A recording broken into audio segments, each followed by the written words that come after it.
A week from tomorrow, more than 50,000 people will run and walk the Boulder Boulder. About that many will cheer them along on the course and at the finish line. Such a tradition here in Colorado. This year's race and tribute on Memorial Day may be the biggest yet. In fact, Denver is a sponsor now of the 40th running of the Boulder Boulder. And here's Katie LaSalle with a look back at the tradition that started in 1979.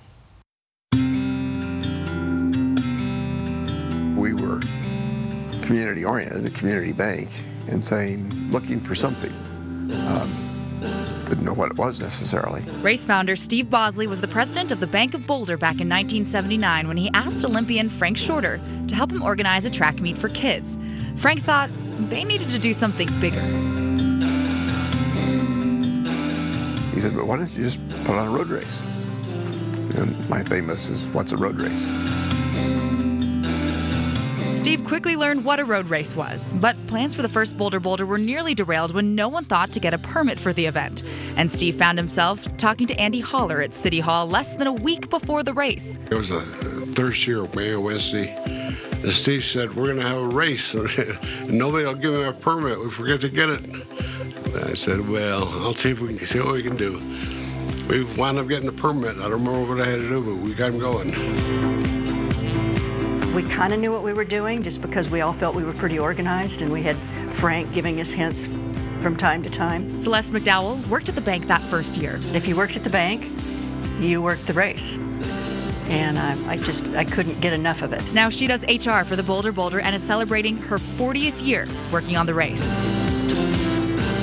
As the race continued to grow, I just always kept leaning toward doing more and more race stuff and less banking, because the racing was so exciting, and banking is okay, but it's not exciting like racing. More than 50,000 people will cross the finish line this year, but back in '79, the goal was a lot smaller. My goal was to have 4,000 runners, and I was upset we only had 2,800. We didn't think we could fail. We just said, let's try it. And if it didn't work that year, we'd improve on it the following year. In the early stage, we made big innovations, finishing in the stadium, separate men's and women's races, the wave start. Those were huge. As impressive as the race has become, both Steve and Celeste believe the Memorial Day tribute at the end of the Boulder Boulder has defined the race since 1979. I still get teary-eyed 40 years later. It just gives me goosebumps. It's an extraordinary feeling. Thousands of people filling the stands in what has become the largest Memorial Day celebration in the country. A million warriors have given their life in the service to this country. And to have the opportunity to do that the right way and have that many people involved is pretty spectacular. It is a spectacular race. Next Saturday, we will introduce you to more of the people who have kept this race running for 4 decades. Join us for Boulder Boulder, for 40 years bold. That's a lot to say. Next Saturday 3 times fast. at 9. Yeah, we won't do that again.